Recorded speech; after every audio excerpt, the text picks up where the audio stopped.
Okay, great to see you again in the audience. So we'll get started. We've got a big panel here and organized by Mike Lemon, and he's going to introduce the first speaker. Thank you.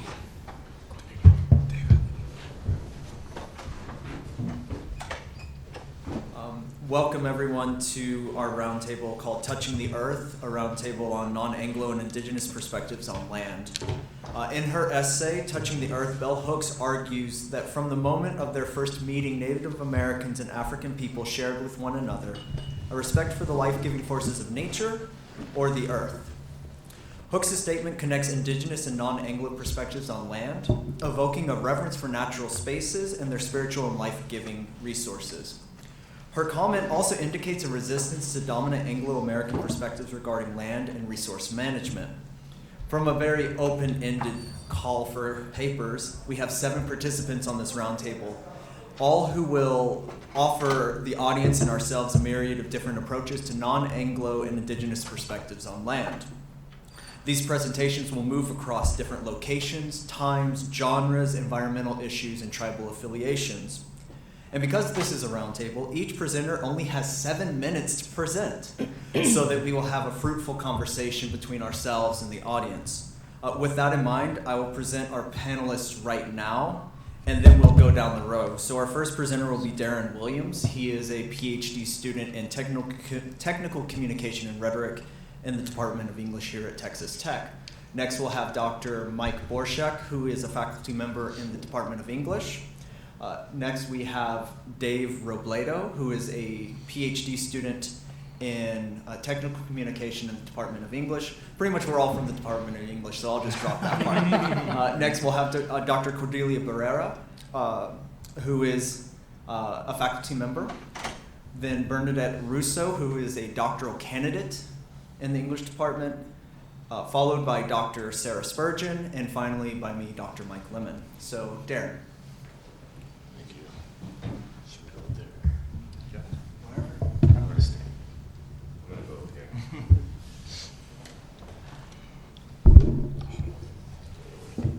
Good afternoon, everyone. So my presentation this afternoon is entitled Data to the Peoples, a story about a UX study or the beginnings of a UX study on water information platforms. So here's some global water facts. 1/5 of the population lives in areas of water scarcity. 80% of wastewater flows back into the ecosystems untreated. 90% of all natural disasters are water related. And by 2030, 1.8 billion people on the earth will be displaced by water scarcity issues. 80% of the countries report insufficient funding to meet the UN targets. And this is all found on the unwater.org water facts. So what does this have to do with Indigenous peoples? Indigenous and tribal peoples care for 22% of the Earth's surface and protect 80% of the biodiversity while representing only 5% of the world's population. Again, from the unwater.org. So the UN has a list of sustainability goals, development goals, and number 6 on that list is the Clean Water and Sanitation Act. So what I'm interested in is the ways that we tend to monitor these goals. So on that list is drinking water, hygiene, sanitation, water treatment, water quality, water use efficiency, water stress, water resources management, transboundary cooperation, and water-related ecosystems. To be honest, I'm not entirely sure what all of them really mean, to be honest, but I am personally have experience in researching the water quality and the water resources management. So especially water quality because I'm from Flint, Michigan. So Flint, Michigan, as I'm sure some of us or most of us are aware of, has a major water quality crisis at the moment. So the World Health Organization and Unicef have teamed up to create what a joint monitoring program. And so this joint monitoring program, it basically creates a repository of data related to water, water scarcity, water quality, water disasters, ongoing water disasters. So as you see here, we have a screenshot of of what I'm calling a water information platform or a water dashboard. And the difference, the change that I see in this new genre of water information platform is that traditionally these platforms faced managers or CEOs. A lot of the research is related to making sure that the people at the top of the pyramid are getting the data that they're most interested in. What I'm interested in is the bottom of the pyramid, the bulk of the population, all of the people that we mentioned in the beginning of the slide. And so what we have here is an example of the World Health Organization and UNICEF's, oh my goodness, I have not skipped through one slide for you. There we are. There we have the actual slide. So, so here we have an example of the World Health Organization and UNICEF's water dashboard. So you have examples of data visualizations, which I'm most interested in my work, is how this data is represented for the public and where this information comes from. I'm also interested in how often this information is updated. And you know, here's all of the UN development goals that I just went over, and some of the statistics as well, if anybody's interested in those facts. Okay, so here's an example of, you know, what we might call a robust model of the water information dashboard. And then we also have an example of Cape Town, South Africa. Cape Town, South Africa has also an ongoing water scarcity crisis, and this is the landing page for their water information platform, which they use for providing information about the crisis to their population. As you'll see in the middle, you see the dams. They say that they have 20.9% of the level of the dams currently. This changes daily, and this is the middle indicator represents what some researchers are calling super indicators, like the top indicator that the public is interested in, or the audience for whichever dashboard you're talking about. Then we also have an example of Puerto Rico. Puerto Rico, as you'll see, this says the last update was today. For power generation, you also have water, which gives the access to water and the source, and the percentages of that available. So, you know, according to this, it says that they're doing quite well.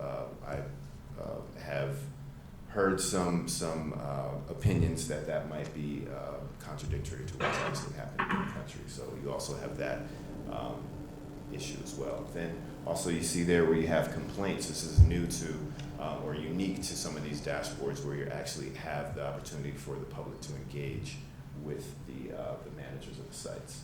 So I find that interesting. Did I skip? Oh, in here, of course, Flint, Michigan. Flint, Michigan, the governor of the state just announced in the past, I think, week and a half that the water crisis is over. And on that day, I decided to download the site and see where they were on a number of the status of their water crises projects. And so you'll see that a number of these have not been updated since March 2017, November 2017, and beyond. So, some of that data is clearly outdated, and I would argue that they fall on the lower spectrum of data provided to the public. And so my research question is, how do the local populations prioritize the water development indicators? So back to this slide where we listed all of the water development indicators, I'm interested, and I'll be doing a UX study. It's called basically a card study, where the key users will be arranging these cards related to each one of these indicators, so that we can identify the super indicators that are most important for those local contexts, and also come up with the top 50% or so, and report that back to the UN Development Committee, or the World Health Organization, and Unicef. And that's my presentation for today. Thank you.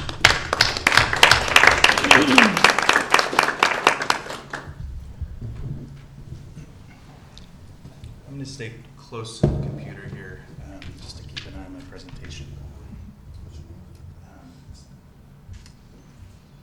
That should be down here. Thank you. Okay. So when Bernadette and Mike first invited me to be on this presentation on Indigenous and Non-Anglo perspectives on land, I said, I don't know if I'm the right person because I don't work on land at all. And then Bernadette was persistent and said, no, I think you're the right person. And I said, well, I do work on African American creative perspectives on city space, on urban environments. And she said, well, that is land, that is space. And so she convinced me that I'm the right guy. And I wanted to talk today about Black creative perspectives on space, and how the city space is a culturally produced phenomenon, and particularly how African American artists weigh in on the competition over how we understand city space. And so I called this presentation, as you can see, Race, Capitals, and Chocolate Cities. Race Capitals is from Alain Locke's famous essay of the Harlem Renaissance, The New Negro, and race capital is how he defines Harlem in that famous essay. Chocolate City is from George Clinton in Parliament from 1975, from their great funk tune of that year, in which they're representing the end result of white flight, not as something to be lamented, but as a great possibility that Washington, D.C. in the song has been turned into an African-American city space, and that is the beginning of a political transformation that's going to spread out through the rest of the world. So I'll move forward from that. Begin with a couple of quotes. The first is from Robin Kelley here, from his book, Freedom Dreams, The Black Radical Imagination. And at this point, I'm not going to read the quote, I'll leave it up there behind me, and I'll just sort of contextualize what he's talking about. At this moment, Kelley is weighing in on the problem of social movements, and he says, if you judge every social movement by this very simplistic, was it successful or not, really every social movement is a failure. And he proposes instead thinking about the power of the imagination and the power of thinking as a way of offering a more nuanced view. And at the beginning of the book, he's talking very biographically about growing up in Harlem and this perception of Harlem as this kind of degraded city space. And he says that his mother, very early on in his life, sort of taught him to think differently and to think rather in more imaginary kind of terms. And so he offers this summary how he arrived at this kind of utopian vision of the place where he's from. As you see, he says he inherited my mother's idea that the map to a new world is in the imagination. And I'm using that as a starting point for how many African American artists that I'm going to summarize in the next few slides envision the space of the city. Another quote that I want to offer as a kind of frame at the beginning is this from the Canadian poet Dionne Brand, from her book, A Map to the Door of No Return, where she's talking about geography in the Black diaspora and Black diasporic culture. And at the beginning, in the upper quote, she says, to live in the black diaspora is to live as a fiction. And she says that you're automatically this sort of culturally constructed subject. And she positions that in this long sort of interrogation about maps and how maps create our sort of cultural understanding of space. And she's thinking about that in a long sort of travel narrative that she offers. And then later in the book, she has this section where she's talking about moving from the Caribbean to Toronto. And she talks about how the city of Toronto was already created for her, in a sense, from reading that she'd done from various African-American artists, that she already had an idea of the city as a culturally produced space from various different writing that she summarizes there, like Malcolm X's autobiography, Don Lee's poetry, Paula Marshall's and Tony K. Bambara's fiction, and then in music from Nina Simone and John Coltrane. And so again, this idea, just like with Robin Kelly, that the city is this place of possibility that's powered by work of the imagination. Oops. And in contrast, I would say, to come back to this idea of competition that I said artists are working against, this is the 50th anniversary, just in February, of the Kerner Commission report. The commission that LBJ put together after all the urban uprisings of 1967. And the Kerner Commission, I would suggest, really sort of crystallizes this idea that the black experience in cities is one of degradation, of impoverishment, of disillusionment, of violence, of pathology. And you can see that in some of the conclusions that they're reaching, that they really represent the city as this place of kind of, negativity rather than the sort of possibility that I'm suggesting the black artists offer in response. Oops. And so, for instance, I'll start back in the 20s with Alain Locke. Alain Locke in The New Negro offers this passage, and my undergraduate students, when I teach the essay, are always baffled because he, as you see, he doesn't credit all of the reasons that most historians credit for the Great Migration. Instead, he says, we can't put too much emphasis on environmental problems in the South or white supremacist violence, that it was instead a look for a new vision of opportunity that motivated this Great Migration. And so rhetorically, he's setting up the city as a place of possibility rather than a place that, was moved to if only out of a sense of coercion. And this follows, I'm suggesting, throughout in African American aesthetics, in a collective black aesthetic that engages with city space. So in music, going back to the period that Locke is writing in, Duke Ellington, you could map Ellington's whole career in thinking about how he engages the space of New York City, and particularly Harlem, in his music, and offers it in aesthetic terms. And so I summarized just a few titles like Harlem Flat Blues from the 20s, Echoes of Harlem, Harlem Air Shaft, and his most famous song that he performed, that his orchestra performed, that was written by Billy Strayhorn, Take the A Train, is the perfect example of this for me because the song's composition began when Ellington gave Billy Strayhorn directions to his apartment in Harlem that began Take the A Train. That was the first direction. And Strayhorn took those directions and arrived at their first meeting with this song in hand and said, hey, I wrote this song from your directions. And so it shows this kind of aesthetic process that I'm talking about. And then, of course, the Parliament song that I mentioned. You could look at this very comprehensively across black musical aesthetics. The genre of hip-hop begins with reimagining possibilities in the city and using the technologies available to young African Americans in New York City in creating something that has become global, of course. And then just to move quickly through other examples, you see this extend through the black visual imagination. Jacob Lawrence's great series of paintings, the Migration series, again, represents history not in documentary terms, not in sociological terms, but in aesthetic terms. That he's trying to create beauty out of the same experiences that, from a sociological perspective, might be represented only in terms of hardship. And this, of course, extends through the work of Lawrence's friend, Romare Bearden. Again, in something like this, from the photo montage projections from 1964, Bearden is even using the visual vocabulary of documentary and taking newspaper photos and then repurposing them into this aesthetic vision of something that's beautiful and that's something that is aesthetic rather than something that's purely pathological or denigrating.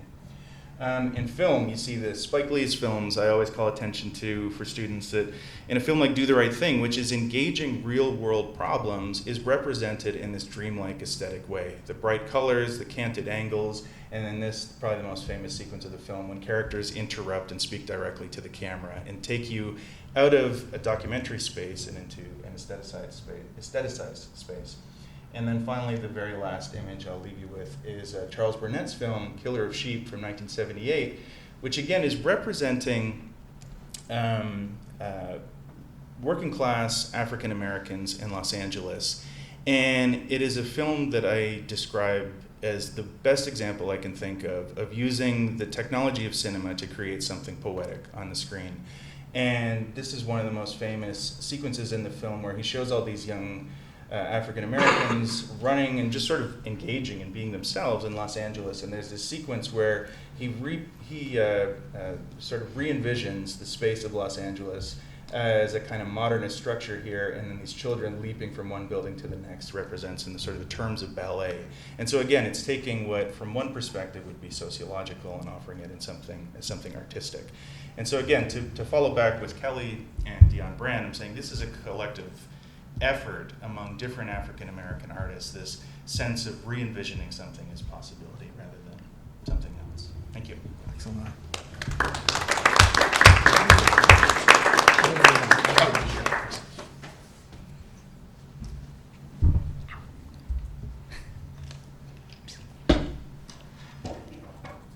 See if I can get this going.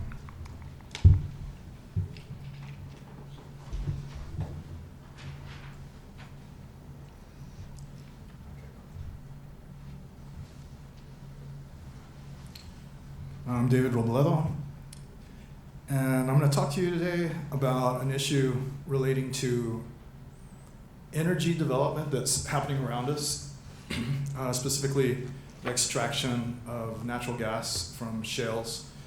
Up in these parts of Texas, expanding out towards the Dallas area, but particularly about the effect of the extraction of this gas on a region pretty far away, deep South Texas, and particularly the coastline of Brownsville and South Padre Island. Probably most of us here have been to South Padre Island. If you have, please raise your hand.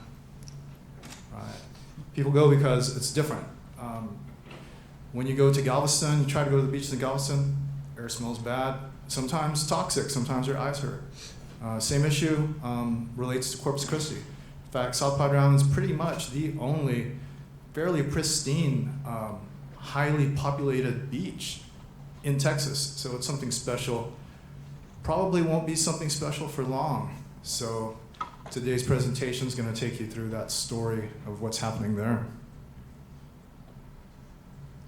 Title of this presentation is Liquefied Natural Gas Development in Texas Bahia Grande, Indigenous People, Economies, and Ecologies.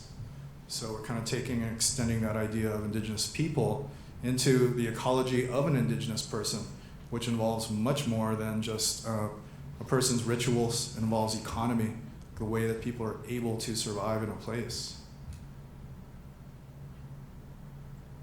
So this is what liquefied natural gas manufacture looks like. There's a lot of pollutants that come from the condensation of natural gas into its liquid form. The purpose for this is to send natural gas to markets, like for example, Soviet Union, China. There are areas that are buying this natural gas because they haven't really been as advanced in the techniques of extracting it as American corporations have been. And so there's still a market for that. The market's not very big, like there's a short window, because at some point, Soviet Union, at some point, China, they will be able to extract their own natural gas from their own shales. However, they're not quite there. So there's a market. And so in order to tap into this market, corporations are very vigorously and rigorously exploring the potential for profit by condensing natural gas into a liquid form and shipping it out. Just to give you a little background and where we're talking about the most southernmost tip of Texas. So that's right here. So if you go any further in Texas, you'll be in the Gulf or you'll be in Mexico. So it's as far as you can get. And here's like a more like close-up map. And I just wanted to show you the counties that are involved here, mainly Cameron County. This is Cameron County, South Padre Island. If you visit South Padre Island, you're right here. It's a region of about 1.2, 1.3 million people. 98% of them are Hispanic. Most of those Hispanics are, at the poverty level. So it's a very poor region. This is also what the region looks like. There's a tribe of bottlenose dolphin that live a few hundred yards away from one of the planned liquefied natural gas facilities. There will be a chemical runoff from the condensation process. They have to use a lot of water in order to cool that natural gas into a liquid. And this water the effluent will be dumped basically up. I mean, it just depends how the currents are going, but that current goes directly to the home of these bottlenose dolphin. And now, yeah, we love dolphins, right?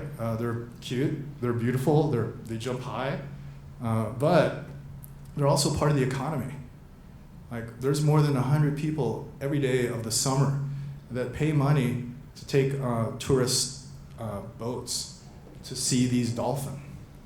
And so when you think about 100 people a day, and more sometimes 200, 300, even 400 people a day will travel with their children just to see these dolphins. When you just think about the money that's involved with that, like for example, hotels, food, accommodations, like all that stuff, planes, it's exponentially huge. And this is just like one very small part of this tourist economy. There are others that are actually bigger, much bigger. Like for example, this isn't exactly a tourist economy, but it's part of this indigenous economy. And we're looking at a picture from the shrimping industry. And so it's the most important industry in Texas, according to several reports that exist out there coming from the governor's office. The most important fishing industry in Texas. And so a large part of that happens right in South Texas. It's pretty long season, several months out of the year, which employs thousands of people in that Cameron County area. So it's very important. It's also historic. It goes back to basically the existence of people in South Padre Island, Brownsville, Cameron County area. Here's another part of the ecology, sea turtles. And so they're also very cute. Sea turtles are not explicitly indigenous to South Padre Island because sea turtles were moved to South Padre Island because they were so heavily poached in Mexico that their numbers began to decimate and they began to become extinct. And so there were some early pioneers in environment and ecology who decided they wanted to try to see if this region could host sea turtles, and they successfully did that. So this is a picture of a release of a sea turtle that's happening there on South Padre. They have several releases a year. So now what we're seeing is a picture from the local newspaper. It's a headline that was published in 2014. This was the first news that environmentalists in the region heard about this planned industry. And so you can see that it's painted in a positive light. Brownsville could benefit from natural gas boom. Boom could be correct in many other ways. And so when the Sierra Club heard about this, they started trying to organize a community, but they were pretty much already too late. I actually did some research relating to this issue, examining records and documents from federal information, access laws and stuff like that. And what I found was that this had been planned over a decade ago. They started building roads that were going to be needed for the liquefied natural gas industry to exist in this area. They started building an energy plant, a new energy plant that was completely unneeded because liquefied natural gas manufacturing requires a lot of energy. Right now, there are about 3 or 4 companies that are about to get their permits. There's pretty much no stopping it. The community has tried to. They weren't able to stop them. So this 2014 may seem a long time ago. It was way late in terms of the community's ability to respond. But the group that did emerge is called Save RGV from LNG. You can find out some information about them by just Googling that phrase. I want to get back to the indigenous aspects of this. Birding is a huge tourism industry in South Texas. Well, it turns out that through research from the Sierra Club, we're finding that pollution is going to be increased by 400% in the few square miles that these industries are getting started. Well, the Bahia Grande is the first stopping point for birds on their migratory path from South America to the United States. And so hundreds of thousands, if not millions of birds coming in from South America stop right in this area where there will be massive pollutants introduced not only into the air, but into the water. The effects of this on the birding industry are unknown, but the region depends heavily on tourism from this economy. So I'm just gonna kind of fast forward, I'm running out of time. Here's some pictures of South Padre, this place we're talking about. Culture goes way back. It's a place that people have fun. They live, they enjoy themselves, they live their lives. And this industry is definitely threatening this indigenous ecology of South Padre Island and Brownsville, Texas. Thank you.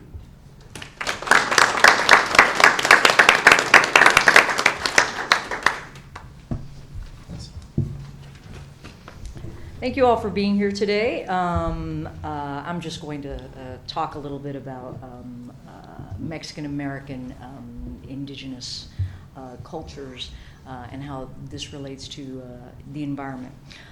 In Borderlands La Frontera, Gloria Anzaldúa laid the groundwork for a new understanding of nationhood tied to a discourse of landscape that foregrounds her primal ties to the natural world. A, quote, borderlands liminality, to use Krista Comer's term. Comer argues that the landscape discourse that is so prevalent throughout the first part of Borderlands is rendered silent by the end of the book, or by the second half of the book, really. The land is gone, she writes. No amount of radical idealism will get it back. What she means is that the Borderlands ecosystem that has been permanently altered by industrial agribusiness, consumer culture, and Anglo dispossession will never be re-territorialized, never be restored to its previous state. This, of course, is true, and something Anzaldúa and other Mexican-American and Chicano scholars understand. Comer continues. Anzaldúa's final message, quote, the personal is everything, is a wise one, as survival, once dispossessed of the landscape, is dependent on one's internal determination and fortitude.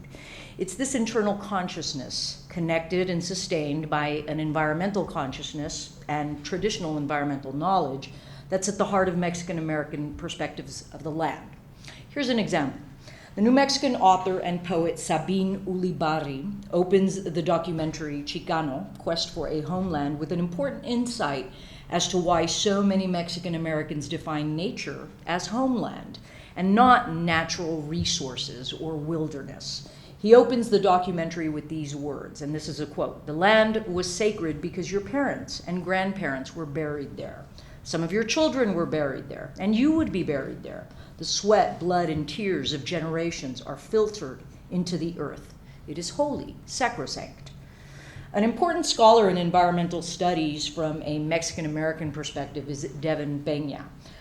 In the introduction to his book, Mexican Americans in the Environment, he discusses the popular Mexican folk saying, or dicho, "La tierra es vida," land is life, to describe a land ethic rooted in the belief that human beings are caretakers of an earth that is the source of all life.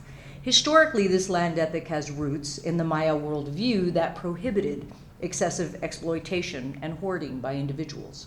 Because Maya consciousness is rooted in communal expressions of identity and knowledge is transmitted across generations, Through ritual and initiation, the Mayan expression in lak ek, you are my other self, exposes a genealogy of practices, social, cultural, agricultural, economic, that point to a reciprocal relationship with the landscape.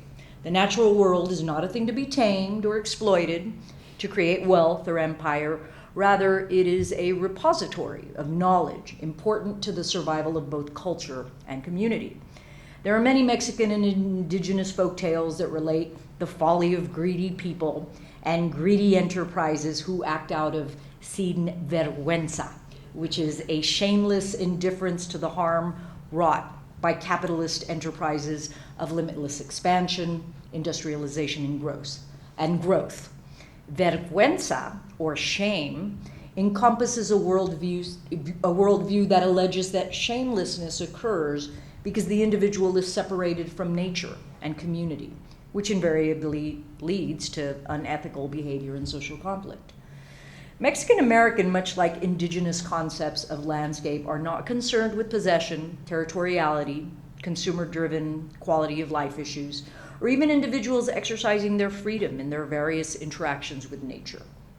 Where American epistemologies of landscape often strive to isolate nature from human impact, reciprocal relationships of sustenance and community building factor heavily in Mexican American and Chicano cultures. Additionally, Mexican American environmental writing exhibits a consciousness of colonization and an awareness of a continuing and ever-evolving ethnic identity. Writings that center landscape often engage a social justice agenda, the legacy of the Mexican Revolution, and the political ecology of dispossession. For example, in Sherry Moraga's book, The Last Generation, she writes, quote, "The struggle I share with all Chicanos and indigenous peoples is one of sovereignty, the sovereign right to wholly inhabit oneself, which she calls cuerpo y alma, which is body and spirit, and one's territory, pan y tierra, which is bread and land." Mexican Americans and Chicanas and Chicanos, like the many Indian nations that once roamed their native lands freely, seek to foster and maintain relationships with the natural landscapes. This land ethic is one in which the landscape, la tierra, is a member of the community of life and as such worthy of respect and protection. When Pena discusses what he calls cognitive maps, mental pictures of home places encased in a tapestry, he uses that word tapestry, a tapestry of resistance identity, wherein place-based knowledge is combined with a critical consciousness of threats posed by modernist projects, he highlights a growing global economy that often threatens the well-being and integrity at local levels for local communities. It is this complex ethics of place, bound within a history of dispossession, that fully shapes a Mexican-American politics of landscape. I'll end with a short passage from Sherry Moraga's The Last Generation. And this is from a title chapter, Madre Tierra, Madre Mujer, which translates as Mother Earth, Mother Woman. Land remains the common ground for all radical action, but land is more than the rocks and the trees, the animal and plant life that make up the territory of Aztlan or Navajo Nation or Mayan Mesoamerica. For immigrant and native alike, land is also the factories where we work, the water our children drink, and the housing projects where we live. Women, lesbians, and gay men, for them, land is that physical mass called our bodies. Throughout Las Americas, all these, quote, lands remain under occupation by an Anglo-centric, patriarchal, imperialist United States. Thank you.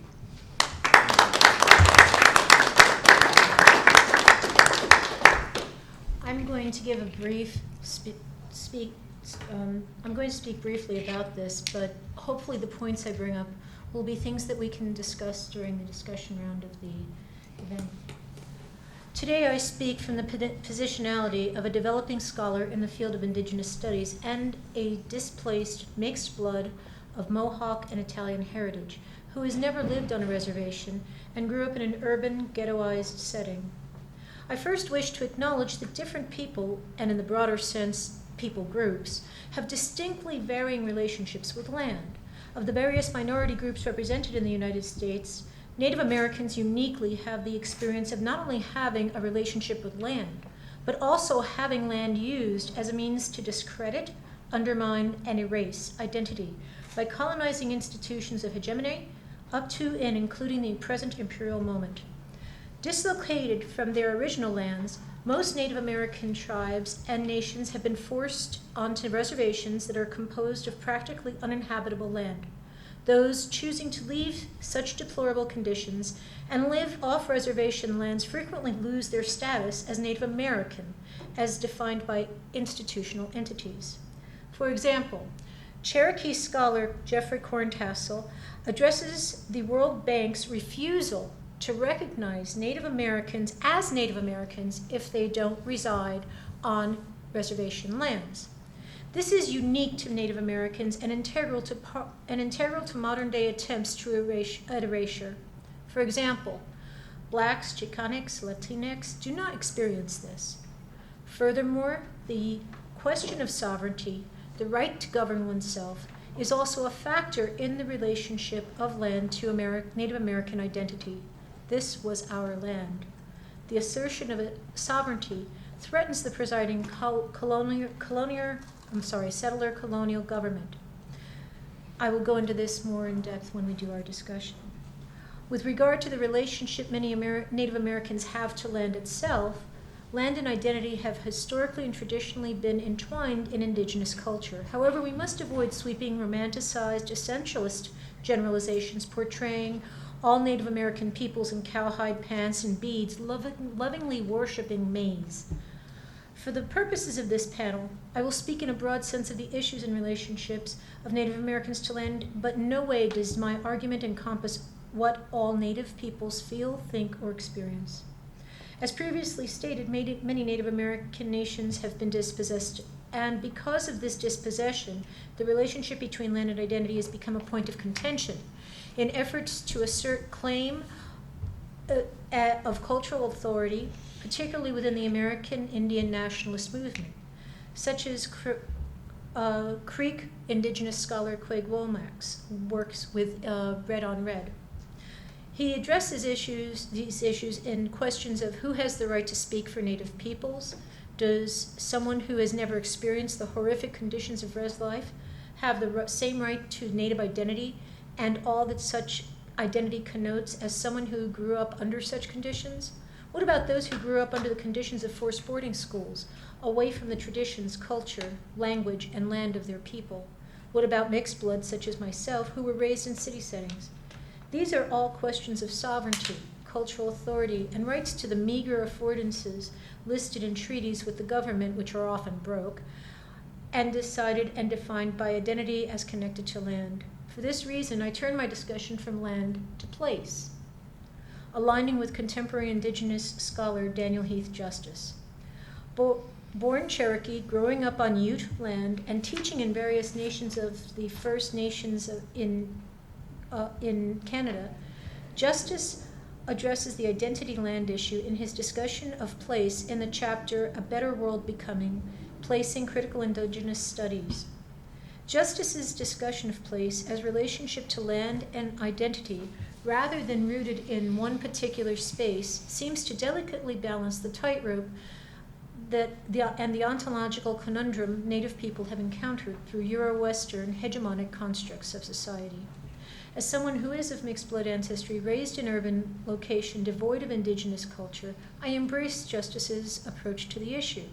While in no manner or fashion does Justice construction of place resolve all of the issues encountered by Native Americans with regard to land and identity, it does afford us a space to unify and begin discussion.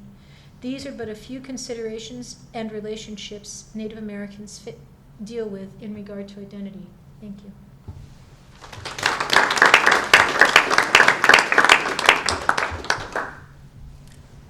So I'm going to talk to you about the work of a Potawatomi environmental justice advocate named Kyle Powys White.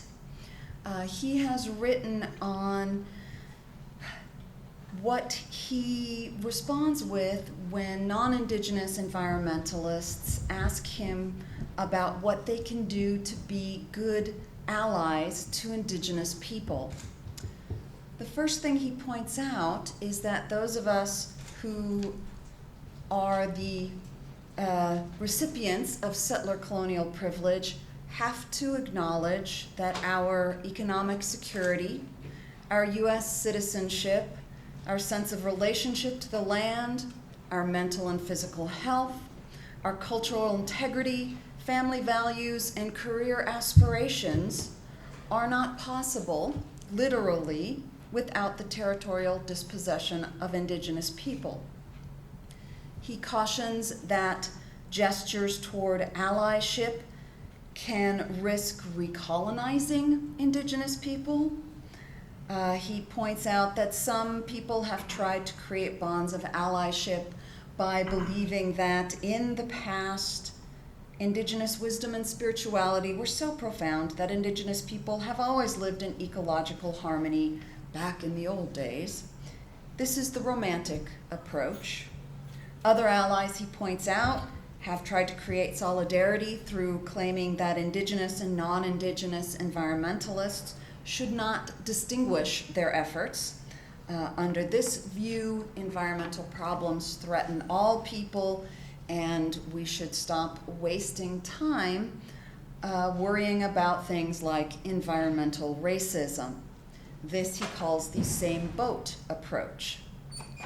Both of these approaches, he points out, keep us from recognizing that decolonization is not a metaphor, and that both these approaches help to erase the colonial contexts of our current situation.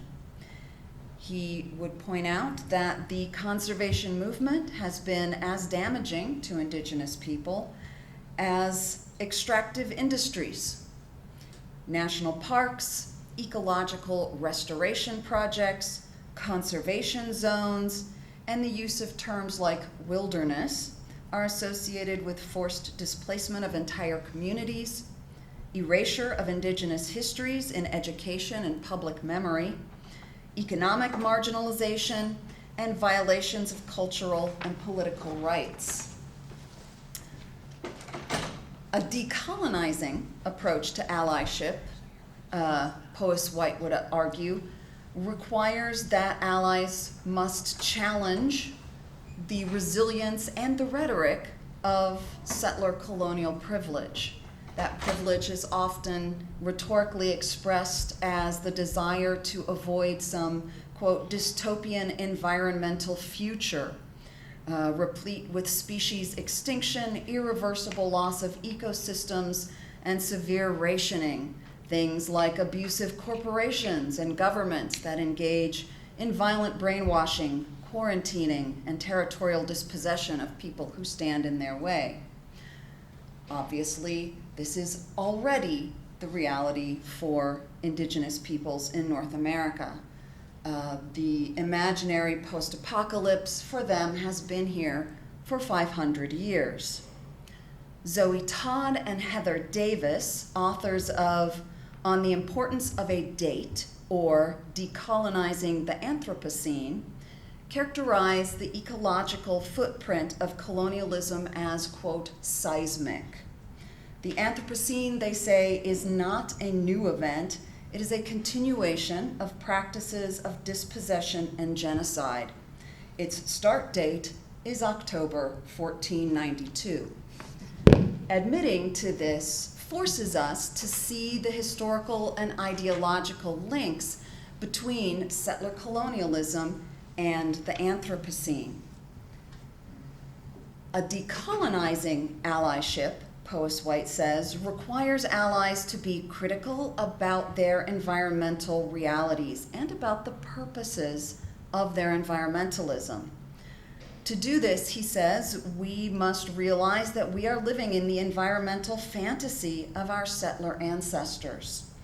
Settler ancestors wanted today's world. They would have relished the possibility that their descendants could freely commit extractive violence on Indigenous lands and then feel with no doubts that they are still ethical people. He asks us to recall how proponents of the Dakota Access Pipeline sanctimoniously touted the project's safety and the fact that it never technically crossed tribal lands. On the flip side, he points out that when more sympathetic environmentalist settler descendants lament the loss of indigenous wisdom without also acting for indigenous territorial empowerment, we are fulfilling the fantasies of our settler ancestors. He writes, quote, "I do not see much differentiating those who fight to protect the colonial fantasy of wilderness from those who claim the Dakota Access Pipeline does not cross indigenous lands. Both these views erase indigenous people by maintaining the colonialist fantasy that this is not all stolen indigenous land. This is why, he says, so many indigenous environmental movements are about stopping sexual and state violence against indigenous people, reclaiming ethical self-determination across diverse urban and rural ecosystems, empowering gender justice and gender fluidity, transforming lawmaking to be consensual and calling out all practices, even environmentalist ones, that erase indigenous histories, cultures, and experiences. Above all," he reiterates, "settler allies must take responsibility for and confront the assumptions behind their actions and aspirations." Thank you.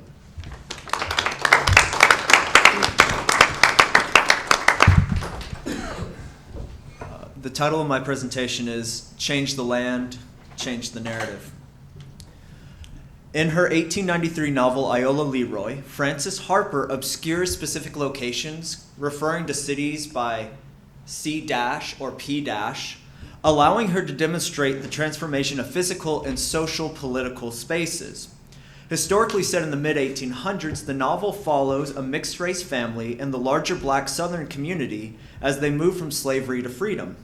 In the process, they convert former plantations, auction blocks, and slave pens into small homesteads and schoolhouses. Changing physical landscape alters the community's ideological narrative, permitting Harper to expand U.S. conceptions of citizenry to include African Americans. The working of the land enables this narrative transformation because Harper interrogates the nation's, and specifically the South's, application of Lockean labor theory. Jedediah Purdy characterizes this theory as, quote, archetypal myth, that a person could turn wild nature into property by mixing his labor with it, close quote. Such a theory supposes an equal ideological terrain and presupposes free land open to possession, so long as men were willing to work it.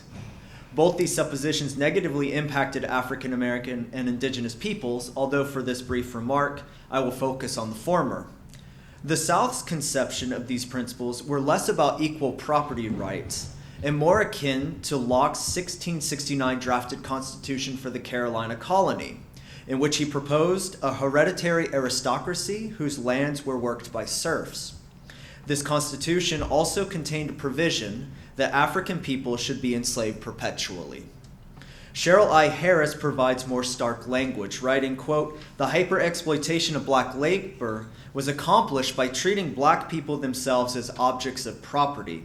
Only white possession and occupation of land was validated and therefore privileged as a basis for property rights," close quote. Notwithstanding their labor upon large plantations, chattel slaves did not have access to property rights because they were perceived as objects of property. But Harris notes that property legally defined encompasses objects as well as legal and civil rights, access to social relations, and expectations to future benefits, which for Harris makes whiteness, quote, the quintessential property because it envelops all forms of property. In Iola Leroy, these multifaceted definitions are painfully clear when Iola and her mother are remanded into slavery after Iola's white father's death. Notwithstanding their legal rights to freedom and land, they were racialized black and excluded from their property rights. Given the novel's legal and historical contexts, Harper returns to property as one of many foundational arguments for African American citizenry. While she acknowledges that identifying as white could grant greater access to property rights and expectations, she has her biracial and black characters working the land to argue explicitly their entrance into American society. To do so, they must literally and figuratively transform the land and its buildings. For example, one couple purchases the husband's former master's home, which they have transformed through agricultural and domestic labor. On another occasion, a Reverend Carmichael comments, quote, "Comfortable homes have succeeded old cabins of slavery. Vast crops have been raised by free labor," close quote. The Reverend positions this comment on physical labor within a larger report on educational improvements. This suggests that while Harper emphasizes educational and spiritual developments for the black community, she does not exclude material alterations to the landscape. Specifically, the replacement of slave quarters with comfortable homes conflates economic gains in the novel's emphasis on domestic circles. It implies that black Southern women, along with men, have entered into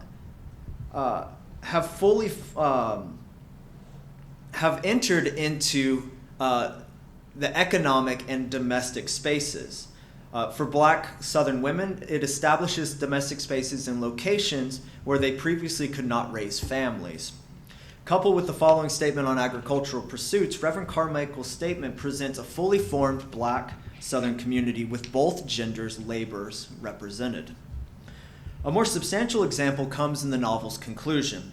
Iola's maternal uncle, Robert, sells his northern hardware store and returns to the place where he was enslaved, see North Carolina. With his capital, quote, "he bought a large plantation near C, which he divided into small homesteads and sold to poor but thrifty laborers. And his heart was gladdened by their increased prosperity and progress," close quote. Robert's selling of land permits industrious black families to avoid sharecropping and become landowners. Robert's generosity in the purchasing of the plantation and its distribution alters the space's ideology. Formerly on lands that operated with large-scale agricultural production through the forced labor of black Southern slaves, these now freed men own and demonstrate their industry on that very land. It changes the narrative for them in that moment. Through Robert's philanthropy, these homesteaders participate in the dominant Lockean labor theory. Through their land ownership and industry, these black families argue their rights to property and the capital gains that they receive through their productions. By extension, their success in transforming the land into property enables them to argue their rights to citizenship and equal protection under the law, especially at a time when we have such things as the Negro question and whether we should, again, disenfranchise these people. And I'll leave it at that. Thank you.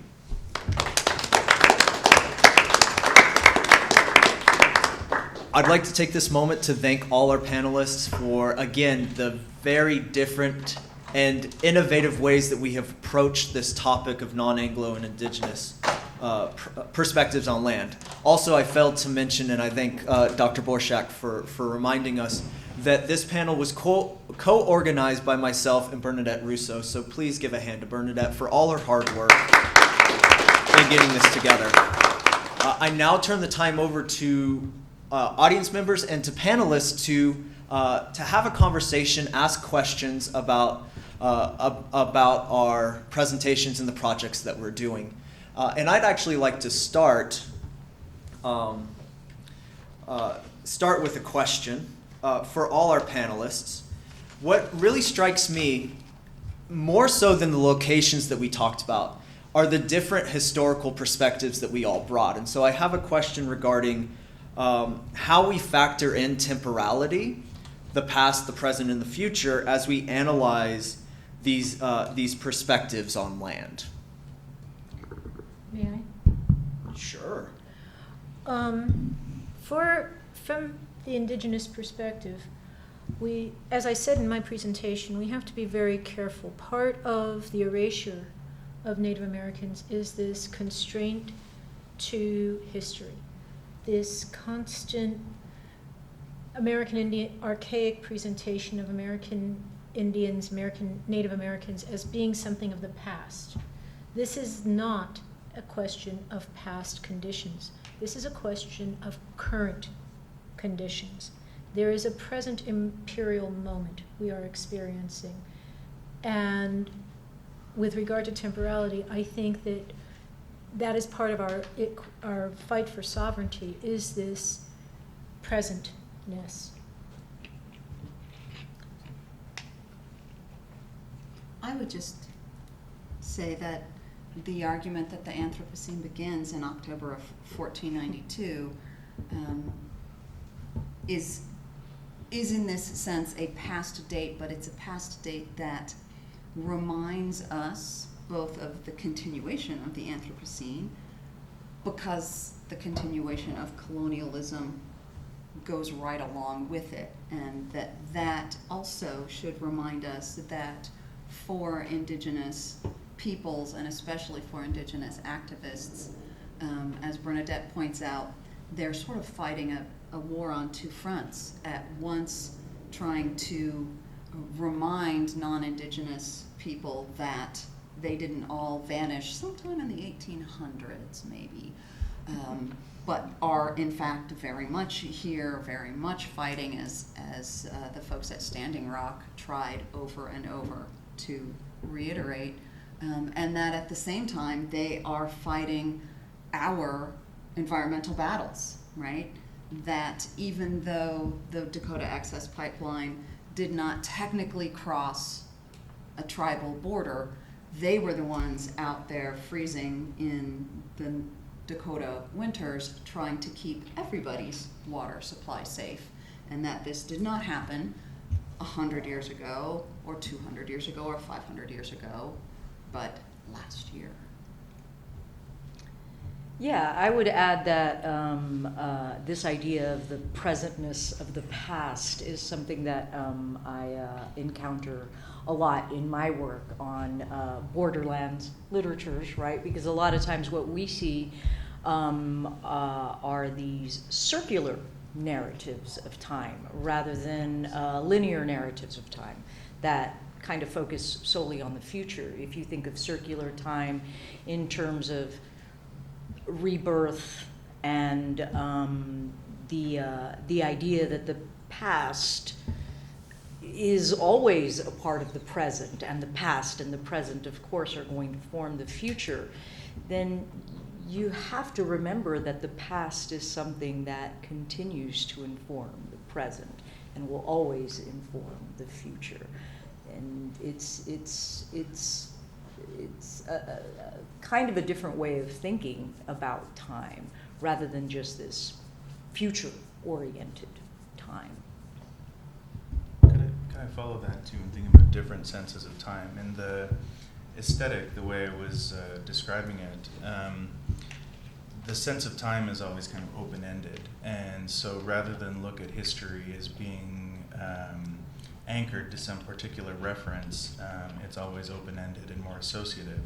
So I give you a couple examples, like the George Clinton song, Chocolate City, is imagining this future, and I would say that's tied into Clinton's larger project, this Afrofuturist funk music of the 1970s, and other songs that there's like Mothership Connection, that it's imagining real American history but opened up into something that's always kind of more evocative in its endlessness. Or maybe a more familiar example in Ralph Ellison's novel Invisible Man, the way he represents New York City and represents Harlem is always to approach historical reference, but then to leave this kind of interstitial space that you can attach a one-to-one. So the riot at the end of the novel, for instance, the scholar John Callahan points out, it resembles details from the 1935 riot in Harlem, but also the 1943 riot in Harlem. And Callahan suggests that creates what he calls a continuous present, that there's always this sort of vague historical memory in the background, but not rooted to something so specific as to be able to say, oh, what I'm seeing is this documented, but instead to open it up to a much more indeterminate kind of sensibility in sense of time. I'm kind of curious, how many people here are familiar with this idea of the Anthropocene? That's like about half. So the idea, I'm recently been introduced to that idea myself, but the idea is that the Anthropocene is an era that is marked by the extreme, the extreme presence of artifacts of human creation. And so it's a geological term, but it has like implications for everything.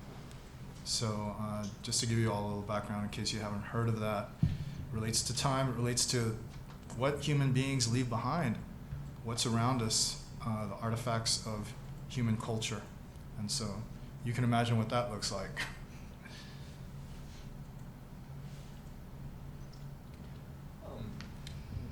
What I found really interesting about your presentation, Dave, is the fact that you're talking about a very contemporary, it is happening now in this moment, and yet you provide us with a timeline that the infrastructure began 10 years before the announcement that this industry was coming in.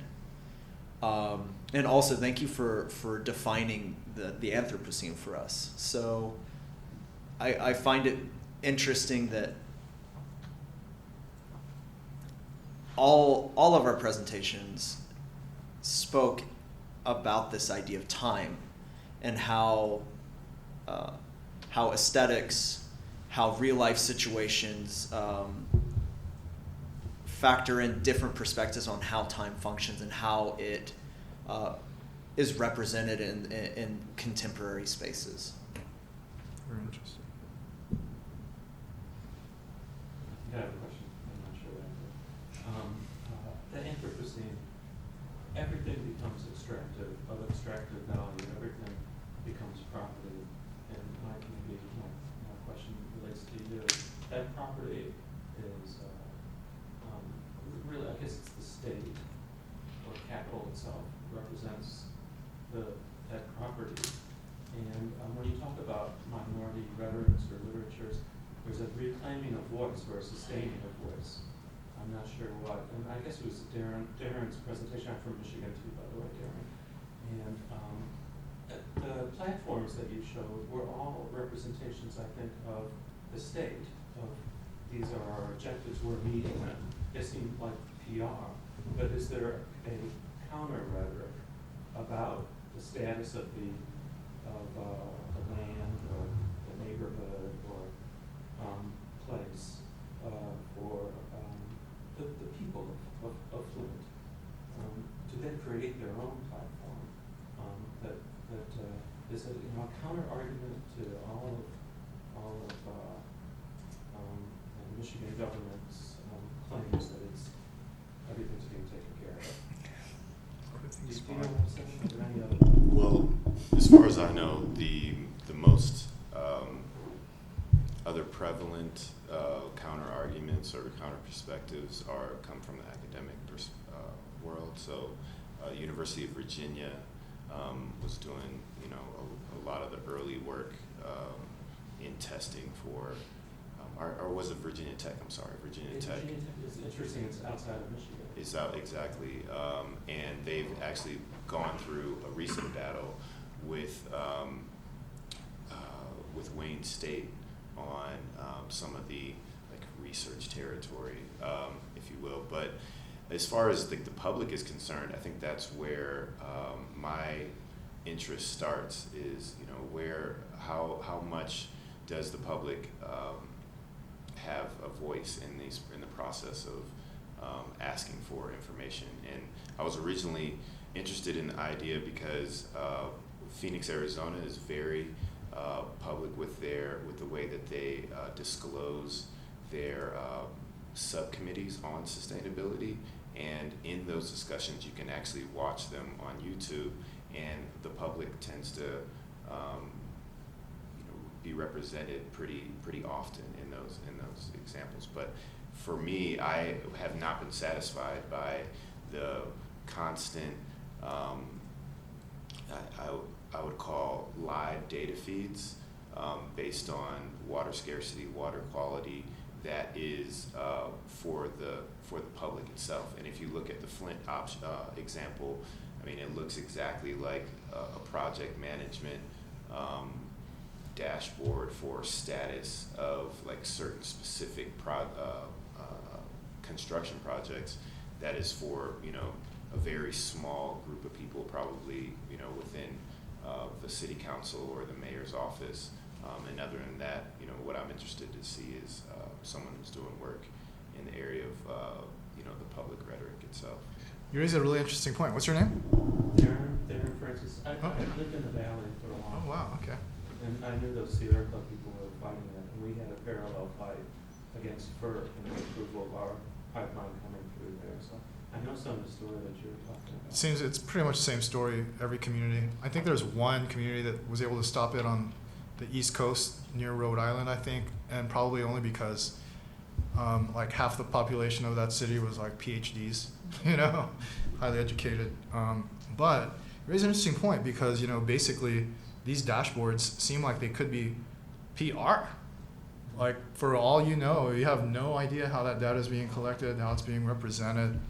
And so, so Darin mentioned briefly that, like, he's interested in, like, the way that this information is being gathered and presented as a public document. He's actually got some ideas, like, for creating an index that would be able to demonstrate these types of, like, you know, data more, like, objectively. And so if any of you are interested in that, you might want to talk to Darin after this. I'm definitely interested. I'm talking to him about this stuff. But it's really pretty groundbreaking, pretty important considering, like, the state of resources in the world. So. Yeah, you guys have stretched, I'm sorry, I'm going to keep on talking. You have more questions. But you're stretching the idea of indigenous, and, you know, I like the word white people or Anglo. It seems so, of course it's a neutral word, but for me, since you guys especially have stretched the idea of indigenous, so many of the indigenous populations, which you expect to be tied to the land, have undergone movements like the Great Migration, for instance. So I liked your discussion of place rather than word or land. I thought that was interesting. So maybe the opposition is between capital, or the property class versus the class which is property. Well, if you look mostly at the issues that are going on, at the heart of all of them, racialization of resources, I think, is central. And that's where you're seeing areas that aren't. Flint, Michigan is a very good example. The Brownsville area, very good example. So it's the racialization of resources, I think, that is at the heart of this other side of the conversation. So again, I would like to I quoted her in my presentation, and I think she has a similar work, Cheryl I. Harris's Whiteness is Property in the 1993 Harvard Review. But I think what Bernadette is getting to is exactly correct. If we look at resource maps, and I'm conjecturing here, if we look at resource maps in terms of their physical geography and their cultural geography, oftentimes extraction sites occur where we have dominance of minority populations and places that we consider today to be waste spaces. And so the fact that the Rio Grande Valley is under attack is because it's perceived, as Jose David Saldivar calls it, it's considered a third world space. You're pretty much correct, yeah. That's one of the reasons that industry has been so successful. It's kind of amazing that someone actually hatched that plan. It would be like deciding you're going to turn the Grand Canyon into a dump. That's being under consideration right now too. Right. So they're like, these factories are going to be built in the middle of the Bahia Grande, which is like the world's probably most ecologically diverse hypersaline hypersaline lagoon, not a saloon. Obviously, I'm thinking it's Friday. I need to be in a saloon. upset. But an interesting point, Mike. This guy can try. Well, speaking, oh, I'm sorry, go ahead.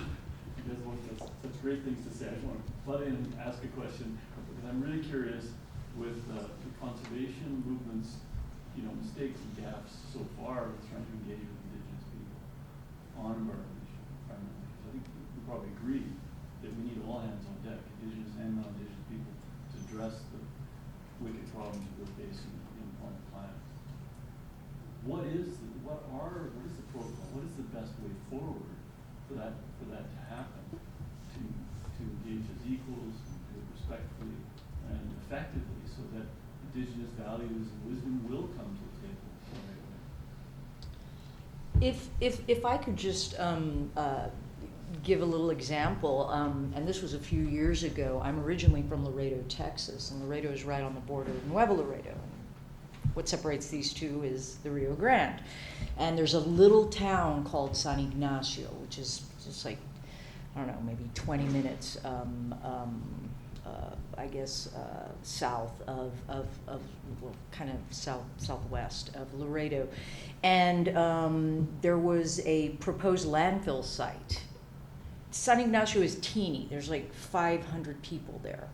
And I don't remember who it was that was proposing this landfill site, but it was going to pretty much obliterate, and it was going to be like right next to the Rio Grande, if not like in the Rio Grande. And the whole town just pretty much was, behind this effort to stop this. And, I got letters, and there were letters that were sent to the Texas Railroad Commission, and it took an entire town, but it's that idea of it takes a village. And it's probably going to happen somewhere else. It's probably going to get moved somewhere. It probably did get moved somewhere else. But they're always wanting to put toxic waste sites, like in the Rio Grande. But I think it's a model, right? In other words, these are community efforts, but sometimes it takes an entire community to just really kind of push the envelope as far as they can, and just resist. And that is the way that quite possibly, because these are corporations and industries that have more power than anything else. I mean, oil and gas, these fracking industries, they've got more money than everybody. I think honestly Dr. Spurgeon's work that you discussed maybe really addressed that question. Sure. So a lot of Indigenous activists would say the first step would be for more environmental groups to support Indigenous sovereignty issues. That one reason Indigenous communities have such a hard time fighting extractive industries is that they are also, at the same time, having to constantly fight the federal government to maintain sovereignty, what little they may have legally in their reservations. The federal government is an ongoing process of chipping away at sovereignty. So literally every tribe, every federally recognized tribe in the US has been constantly engaged in multiple lawsuits, draining their resources that could have been going to things like, community development, education, hospitals, all the things that might free up more time for them to focus on things like fighting resource extraction. So I think Indigenous communities feel like if they got more support on the level of sovereignty issues, they would also be able to join hands with environmental groups on broader issues. But they have also encountered a fair amount of hostility from environmental groups when they have tried to do so. The notion that, for instance, wilderness should be untouched and no one should hunt or fish there, for tribes that have hunted and fished there for 5,000 years. They're like, really? You are going to tell us how to manage land. You've done such a bang-up job so far. And the history of clashes between conservation groups and indigenous activist groups has left a bad taste in the mouth of a lot of indigenous activists. So I think it's going to take some genuine reaching out on the part of environmental groups, and perhaps the acknowledgement that maybe the things that indigenous groups think are important ought to be bumped up on the list of priorities instead of pushed down to the bottom, which is where they sometimes tend to go. I'm thinking of a note actually from your presentation that I wrote to myself, is that if we want to create a decolonized alliance, then we need to realize that we are living in the environmental fantasy of our ancestors. And I shouldn't say "our" like that. I should make it about myself. My ancestors. And so, as you were talking, Sara, I was thinking about a metaphor that Barry Lopez uses a lot about you need to bring everybody to the table. But that doesn't mean that everyone gets to sit at the head, right? And so I think that if these environmental groups were to come and to lend their support to indigenous activism and the concerns and issues that they have, but not necessarily as in a patronizing manner, I think that might be one way to create this decolonized moment. I think there's also a lack of understanding of the legality of the reservation and what Native Americans have a right to or not have a right to according to existing law. For example, a non-Native person can, if they commit a crime on a reservation, the reservation police cannot prosecute them. The people on the reservation, the Native Americans on a reservation, have only right to the land as long as the United States doesn't have a reason to take it away. The term for that evades me at the moment, but there is a term for that. Eminent domain, I believe. So there are many, many loopholes and such. If we look to the example of Standing Rock, for example, a lot of people went out there, but it was the cause du jour. People have since forgotten it. The pipelines have been built, the pipelines flowed, and there is now leaks throughout poisoning the groundwater. Where's all the protests? Where's the coverage? It's not there. So I think it takes, as Dr. Spurgeon said, dedication, recognition, realization, and respect. And that's what I would suggest. Honestly, you really need systemic change. There's almost like we're taking that as an example because Dakota Pipeline and what's happening with Texas distribution of natural gas very similar. What's happening in South Texas is very similar to Dakota Sioux tribes, like reality and experience. Almost no coverage of the South Texas, event, almost zero. And when it is covered, it's usually put in a positive light, like, hey, industry in this poor region, not industry threatens the existing economy of this poor region. And so one of the biggest problems is the community reporting phase that the FERC has. And it's very open to manipulation by industry. And so it's basically powerless. And so if anything is going to happen, if there's going to be ever any way to stop this industry, sure, community outcry is one thing. There was a lot of community outcry in South Padre Island and Brownsville. The problem is the genres, like the way that the reporting happens, the way that it's documented, the power of that documentation, the way that it can be skewed through industry manipulation of artifacts.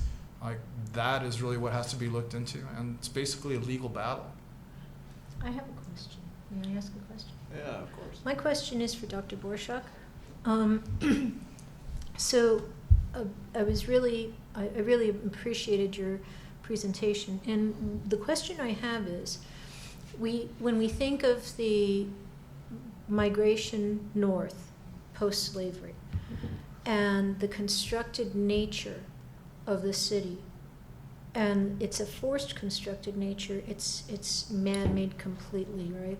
And it's very dislocated from what people would call, generally speaking, the natural environment, the untouched natural environment, and the forced diaspora that slavery created.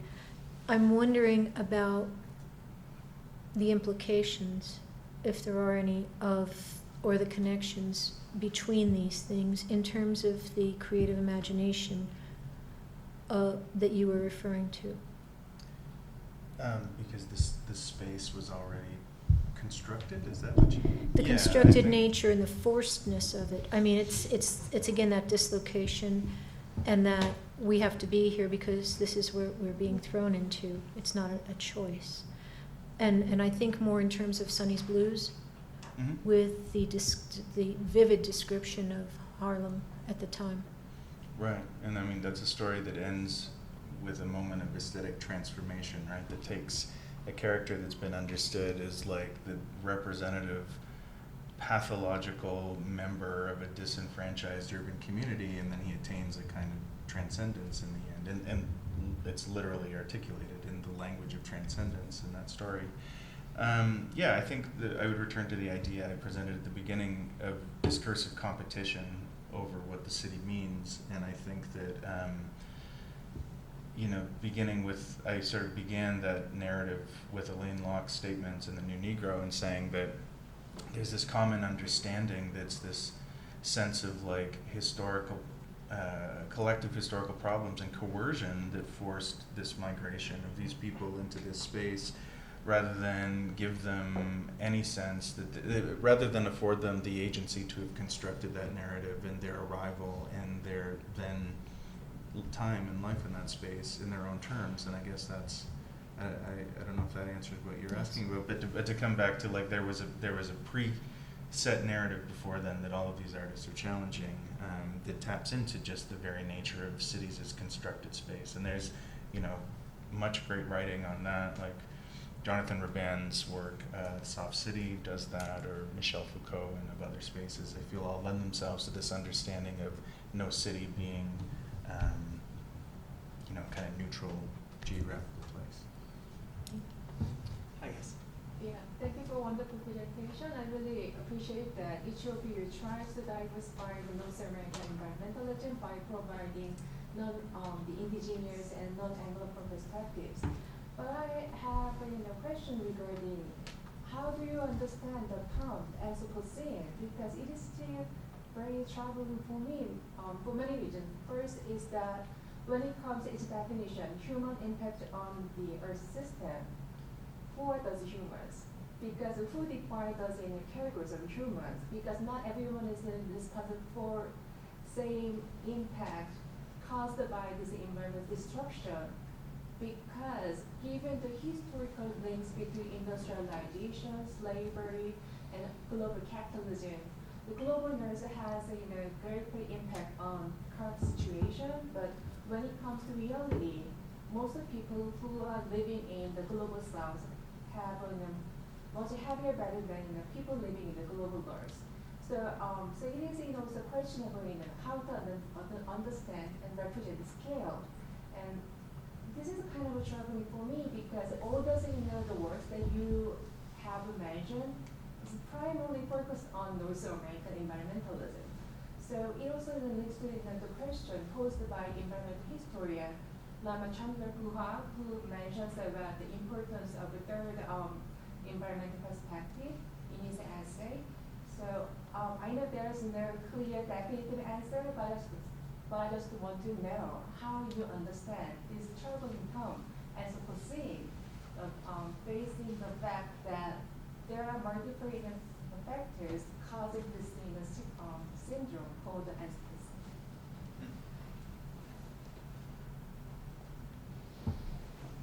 Well, we had an interesting talk about this in the eco-criticism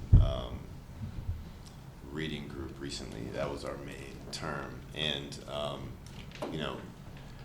it was troubling for a lot of reasons because no one there was a geologist, yet we were basing the entire discussion on the geological term and how, really they were mainly concerned with the sediment of plastics in this new layer of rock. And then we discussed how obviously this impacts biology and then impacts society. And then if we break the societies up into pieces, where do you place blame? And there's a lot of regulations coming from the West that are imposed, or the global North that are imposed on the global South, even though the global North, by and large, is responsible for a lot of the recent impacts. So we went around and around. I'm not exactly sure where we landed, but it was equally as troubling for us. But I think that where I landed was, regardless of the problematic points with the term, it is helpful to have a term and agree on a term, because eventually that can be set into certain policies, and therefore we can begin to lay blame on the people that contribute to this word. And so we brought up the analogy of the Holocaust and how, in the comparison of a Nazi, and how is it possible, it is a contested term, I suppose, and is a time period. But those that tend to be contributors to that time period carry a label, and that label then can be sort of it can deter involvement in anything that's detrimental to the society or the environment, and potentially that's what we're looking at now. So we at least some of us reached the point where we decided that it was important to have a term, because the legal term itself is going to drive some of these other changes on the main contributors, which is industry and capitalism. Can I add too? I think that term has not been accepted by geologists and stratigraphers. It's not really a geologic term at this point. It's just a word we widely use now. So I don't know. I mean, it probably doesn't quite fit into a legal system yet. But I'm just throwing that out as it's become a very popular term, and I use it as well. But it's not been accepted by the two bodies that create those eras in the geologic record. You're raising a really interesting point, looking at the language of the description of humanity, its practices, its effects. And similar dialogue happened regarding global warming and climate change. And the debate really is a debate between people and industry. And so it seems like there may be, every time you have like a term that has some sort of potential to like open up a power for people, then industry contradicts that term. And there's actually quite a lot of bit of money spent in trying to propagate other terms that disempower people. So that's super interesting. Important to mention that it isn't an established geological descriptor of our age, and it's not probably because of industry. I would love to have this conversation continue, and in fact, we can continue this, but we are over time. Before we end, I do want to plug the eco-critical reading group that Darin mentioned. If you are interested in learning more about these terms and how we can talk about environmental literature and environmental humanities, please contact me or Luke Morgan, who unfortunately isn't here. Also, this panel, or this roundtable, was sponsored by the Literature, Social Justice, and Environment program, which is an interdisciplinary program that is housed in the English department. If you are interested in learning more or becoming affiliated, please talk to Dr. Sara Spurgeon and Dr. Cordelia Barrera to learn some more about this program and what it can do for undergraduate and graduate students. Thank you so much for being in attendance in this conversation.